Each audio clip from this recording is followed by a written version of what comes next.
বন্ধুরা, আজকে এই ভিডিওতে আমি এমন কয়েকটা অভিনেতার আসল রূপ তোমাদের সামনে তুলে ধরবো, তোমরা জানলে পুরো ছিটকে যাবে, পুরো বমকে যাবে। অভিনেতা বিক্রম চ্যাটার্জি, যাকে আমরা আমাদের বাংলা ইন্ডাস্ট্রির আপকামিং সুপারস্টার বলে মনে করি, সে কিন্তু আসলে অভিনেতাই নয়। সে আসলে একজন দুধে পুলিশ অফিসার। অভিনেতা ঋত্বিক চক্রবর্তী, তিনিও কিন্তু বেশ ধুরন্ধর মানুষ। তিনিও কিন্তু তার অভিনয় সত্তা দিয়ে আসল পরিচয়টাকে লুকিয়ে রেখেছেন। জানো তিনি কে? তিনি হচ্ছেন একজন পুলিশের উচ্চ পদস্থ অফিসার। অভিনেতা অনির্বাণ চক্রবর্তী, তিনিও কিন্তু একেন বাবুর আড়ালে তার আসল পরিচয়টাকে লুকিয়ে রেখেছেন। যাকে আমরা একেন বাবু বলে জানি, তার আসল নাম বাজ পাখি। হ্যাঁ, পুলিশ ডিপার্টমেন্টের আরেকজন তুখোড় অফিসার, যার দৃষ্টি তীক্ষ্ণ, এবং সেই তীক্ষ্ণতার জন্যই তার নাম বাজ পাখি। এবং তিনি হচ্ছেন আমাদের সকলের প্রিয় একেন বাবু, ওরফে অনির্বাণ চক্রবর্তী। এবার এমন একজনের সম্বন্ধে বলবো না, যার সম্বন্ধে জানলে তোমরা জাস্ট ছিটকে যাবে, মানে তোমরা এক্সপেক্টই করতে পারো না। তিনি হচ্ছেন সৌরভ দাস। এই সৌরভ দাসের অভিনয় নিয়ে আমি নতুন করে কিছু বলতে পারবো না, তবে যেটা জানাবো সেটা হচ্ছে ওনার আসল পরিচয়। জানো, উনি একজন দুধে ক্রিমিনাল। কত খুন উনি নিজের হাতে করেছেন। ওনার একটা গ্যাং আছে। হ্যাঁ বন্ধু, এবং এর বেশি এই অভিনেতাগুলোর আসল পরিচয় জানতে গেলে তোমাদেরকে যেতেই হবে একটা জায়গায়, নিকটবর্তী সিনেমা হলে মৃগয়া দেখতে।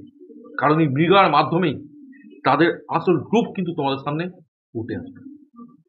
দেখো বন্ধুরা, আমরা এই সময় সোশ্যাল মাধ্যমে প্রায় একটা কথা শুনতে পাই, ভালো কমার্শিয়াল বাংলা সিনেমা হচ্ছে না, রুটেড বাংলা সিনেমার অভাব। দেখো, আমার সাদা মনে কাদা নেই, এবং এই রুটেড মুটেড ব্যাপারগুলো আমি বিশেষ কিছু বুঝি না। আমার ভাই একটাই সাপ কথা, যে সিনেমা দেখে আমি হাসি, কাঁদি, ইমোশনালি ইনভলভ হই, সেটা বাংলা হোক, হিন্দি হোক, তামিল হোক, তেলেগু হোক, উড়িয়া হোক, মারাঠি হোক, পাঞ্জাবি হোক, আমার কাছে কমার্শিয়াল মুভি। আর যে সিনেমা দেখে আমি বোর হই, সেটা আমার কাছে নন কমার্শিয়াল মুভি। এবং যে সিনেমা আমার ভালো লাগে সেটা ভালো মুভি, যে সিনেমা আমার খাজা লাগে সেটা খাজা মুভি। এবং এই মৃগয়া দেখে আমার একটা বিরল অভিজ্ঞতা হয়েছে, যেটা সচরাচর বাংলা সিনেমা দেখে আমার হয় না। সেটা কি? সেটা হচ্ছে, এই মুভিটা যতক্ষণ আমি দেখছিলাম, মূলত এটা 2 ঘন্টা 16 মিনিটের মুভি, ততক্ষণ কিন্তু আমার একেবারেও মনে হয়নি যে এই টানাটানির সময় পকেট থেকে টিকিটের জন্য এতগুলো পয়সা নষ্ট হলো। কখন মুভিটা শেষ হবে, কখন মুভিটা দেখে আমি ঘরে গিয়ে টিভির সামনে বসে নিউজটা দেখবো, এই জিনিসগুলো কিন্তু আমার একেবারেও মনে হয়নি। ইনফ্যাক্ট মোবাইলটা হাতে নিয়ে ইউটিউব বা রিলস দেখে সময় কাটাবার কিন্তু একেবারে মনের মধ্যে কোনো রকম ইচ্ছা জাগেনি। 2 ঘন্টা 16 মিনিট আমাকে পুরো এনগেজ করে রেখেছিল। এই মুভিটা দেখে আমি ইমোশনাল হয়েছি। এই মুভিটা দেখে এমন কিছু কিছু মোমেন্টস আমি পেয়েছি, যেগুলো দেখে আমার মুখ থেকে সিটি বেরোবে বেরোবে করছিল, কিন্তু বেরোয়নি। কারণ আশেপাশে তো মানুষজন ছিল। এবং এই মুভিটা দেখে কিছু কিছু মুহূর্তে আমি বেশ চার্জড হয়ে গেছি। এবং এই মুভিটা দেখে আমি একটা ডায়লগ কিন্তু আমার সঙ্গে নিয়ে গেছি, মটকা গরম হলে এরিয়া ঠান্ডা হয়ে যাবে। দেখো, মটকা গরম হলে এরিয়া ঠান্ডা হবে কি হবে না সেটা আমি জানি না, তবে এটুকু আমি জানি, ভালো কমার্শিয়াল মুভি যদি হয়, তাহলে কিন্তু মনটা পুরো খুশ হয়ে যায়। কারণ সবকিছুই তো টাকার উপর নির্ভর করছে না। আমার পয়সা উসুল হলে আমি খুশ, আমি আর কিছু চাই না। সোনাগাছিতে খুন হচ্ছে একজন সোনাগাছির ক্রস ওয়ার্কারের, এবং সেই খুনের তদন্ত করতে 4 জন দুধের অফিসারকে নিয়োগ করা হয়েছে, ঋত্বিক চক্রবর্তী, অনির্বাণ বাবু, বিক্রম চ্যাটার্জি এবং রিজওয়ান বলে আরেকজন। এবং সেখান থেকে গল্প এগোয়। ফার্স্ট হাফটা হয় বেঙ্গলে, এবং সেকেন্ড হাফটা ইউপি। এবং সত্যি কথা বলতে, এই ধরনের গল্প একটা গুরুগম্ভীর সিরিয়াস মুভি হতেই পারতো, যেটা দেখে আমার হাই উঠতো, যেটা দেখে আমার মনে হতো যে কখন মুভিটা ভাঙবে, আমি বাইরে বেরিয়ে অটো ধরে আমার বাড়িতে পৌঁছবো। কিন্তু সত্যি কথা বলছি, বহুদিন পর একটা বাংলা কমার্শিয়াল মুভি দেখলাম, যেটা দেখে আমার যেন একটা মনের মধ্যে অপূর্ণতা কিছু রয়ে গেল। মুভিটা শেষ হলো এবং ভাবলাম এত তাড়াতাড়ি শেষ হলো, কোত্থেকে যে 2 ঘন্টা 16 মিনিট কেটে গেল আমি বুঝতেই পারলাম না। প্রথমে যে অভিনেতাগুলোর নাম বললাম না, এদেরকে আমি আরো অনেক মুভিতেই দেখেছি। এনারা প্রত্যেকেই ভালো অভিনেতা, এবং প্রত্যেকেই এনারা অন্যান্য মুভিতে নিজের অভিনয়ের প্রতিভা দিয়ে আমাকে মুগ্ধ করেছে। কিন্তু এই মুভিতে এনাদেরকে এইরকম রোলে দেখে আমার মনে হয়েছে যে এনারা এতদিন যেগুলো করছিল সেগুলো সত্যি অভিনয় ছিল। এনাদের আলটিমেট প্রফেশন হচ্ছে সেইটা যেটা মৃগয়া মুভিতে দেখানো হয়েছে। সৌরভ দাস কি অসম্ভব দুর্ধর্ষ অভিনয় উনি করেছেন। বাংলা সিনেমায় এরকম খলনায়ক ভাবাই যায় না।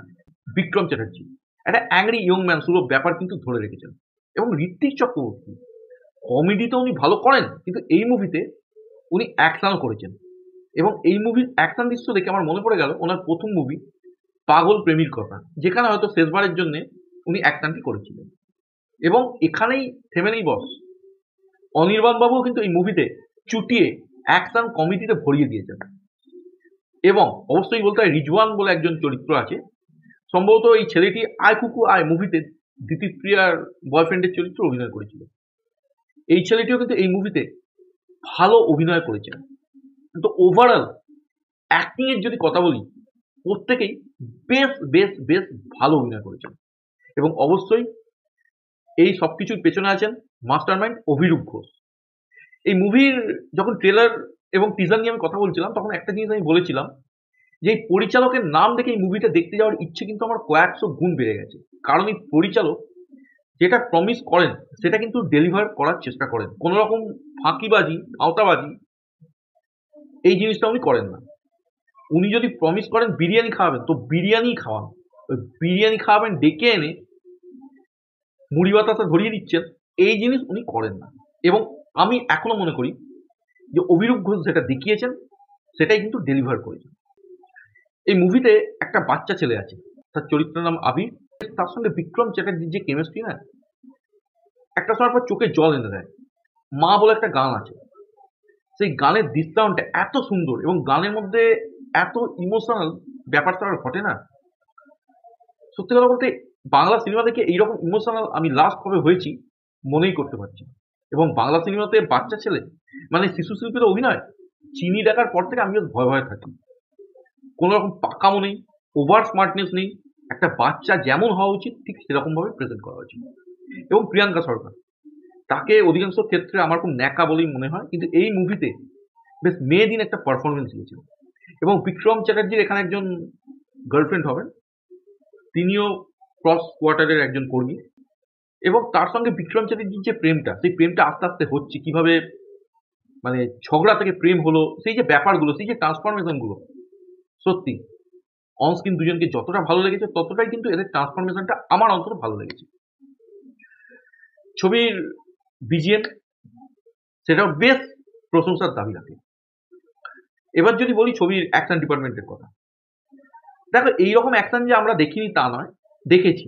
কিন্তু এই মুভিটা যখন দেখবো না, তখন এই অ্যাকশনগুলো কোথাও গিয়ে যেন ভালো লাগতে শুরু করবে। মানে এতটাই ইনভলভ করে রেখেছিল এই মুভিটা আমাকে। তো ওভারঅল একটা ভালো ডিসেন্ট বাংলা কমার্শিয়াল মুভি আমি দেখলাম, যার নাম মৃগয়া। তবে তোমরা হয়তো মনে করতেই পারো যে এই মুভিটার মধ্যে কি সবই ভালো, খারাপ কিছু নেই? অবশ্যই আছে। খারাপ আছে এই মুভির গান। সত্যি কথা বলতে এই মুভির গানগুলো যদি আরেকটু ভালো হতো না, তাহলে পুরো জমে ক্ষীর হয়ে যেত। আমার মনে হয় এখানে কিন্তু মেকার্সরা একটু ভুল করে ফেলেছে। দেখো, অনেকে প্রশ্ন করতেই পারে মুভির অ্যাকশনে খামতি দেখা গেছে, মুভির অ্যাকশনগুলো আরো ভালো হতে পারতো। কিন্তু এই মুভির যা বাজেট, এর থেকে অনেক বেশি বাজেট নিয়ে এখনকার বাংলা সিনেমাগুলো আমাদের সামনে জাস্ট হেগে ছড়াচ্ছে। সুতরাং অ্যাকশন বলি, সিনেমাটোগ্রাফি বলি, ক্যামেরার কাজ বলি, অ্যাক্টিং বলি, এই মুভি এখনকার অধিকাংশ ড্রয়িং রুম ড্রামার থেকে অনেক ভালো। অন্তত এই মুভিটা আমাকে বড় পর্দায় ড্রয়িং রুমের ক্যাচর ক্যাচর দেখায়নি। এবং সবশেষে বলতে হবে মুভিটির স্ক্রিন প্লে। মুভিটার স্ক্রিন প্লে কিন্তু বেশ টাইট, বেশ এনগেজিং। মুভিতে ঋত্বিক চক্রবর্তী যে রকম ভাবে কমেডি করেছেন, মানে এই মুভির যদি অন্যতম সেরা আকর্ষণ বলা হয় সেটা হচ্ছে ঋত্বিক চক্রবর্তী। এই মুভিতে যে কমেডিগুলো আছে সেগুলো কিন্তু পেটে কাতুকুতু দিয়ে হাসানো নয়, বেশ বুদ্ধিদীপ্ত কমেডি। আমাদের বাস্তব জীবনে আমরা যেরকম ইনসিডেন্ট দেখি, যেরকম যা দেখে হাসি, সেই ধরনের জিনিস কিন্তু রাখা হয়েছে। এবং এর পেছনে আমি অবশ্যই ধন্যবাদ জানাবো একজন মাস্টার মাইন্ড, তিনি হচ্ছেন লর্ড হরিত্র ব্যানার্জি, আমাদের ইউটিউব কমিউনিটির একজন সিনিয়র মোস্ট দাদা। আমরা ওনাকে লর্ড বলি এবং এই মুভিতে উনি স্ক্রিন প্লের কাজ করে বুঝিয়ে দিয়েছেন উনি সত্যি লর্ড। এবং অরিত্রদাকে আমি আরো বলবো যে এই ধরনের গল্পের ওপর মুভি যাতে হয় সেই ব্যাপারটা উনি লক্ষ্য রাখুন। এবং অভিরূপ বাবু, আমি জানি না আপনাকে আমাদের বাংলা ইন্ডাস্ট্রি কতটা সমাদর করতে পারবে, তবে এটুকু আমি বলি আপনার মতো পরিচালককে যদি একবারের বেশি অধিকবার সুযোগ দেওয়া হয় তাহলে কিন্তু দোষের কিছু হবে না। কারণ আপনার পরিবর্তে যে ধরনের পরিচালকরা ইদানিংকালে আমাদের টলিউডের নোনা জলে ঢুকে মাথা গলাচ্ছে, তাতে আমাদের বাংলা ইন্ডাস্ট্রির খারাপ বই ভালো কিছু হচ্ছে না। সুতরাং আপনার মতো পরিচালকের কিন্তু দরকার বাংলার সেই বাণিজ্যিক কমার্শিয়াল মুভির সেই জোয়ারটাকে টেনে আনা, যাকে এক কথায় বলি রুটেড বাংলা সিনেমা। হ্যাঁ বন্ধুরা, আবারও বলছি, আমি রুটেড মুটেড কিছু বুঝি না, ভালো খারাপ এই দুটো জিনিস আমি বুঝি। আমাদের বাংলার বাণিজ্যিক সিনেমা বলতে যেটা বোঝায়, মৃগয়া কিন্তু আমার কাছে সর্বোপরি ক্ষেত্রে সেটাই। এই মুভির মধ্যে যদি খুঁত দেখতে চাও তো তোমাদের ব্যাপার। এই মুভিটা যতক্ষণ আমি দেখেছি আমি এনজয় করেছি। সুতরাং এই মুভিটার খুঁত দেখার ক্ষেত্রে আমি কিন্তু একেবারে ধৃতরাষ্ট্র হয়ে গেছি। এই ছিল মৃগয়া নিয়ে আমার ব্যক্তিগত মতামত।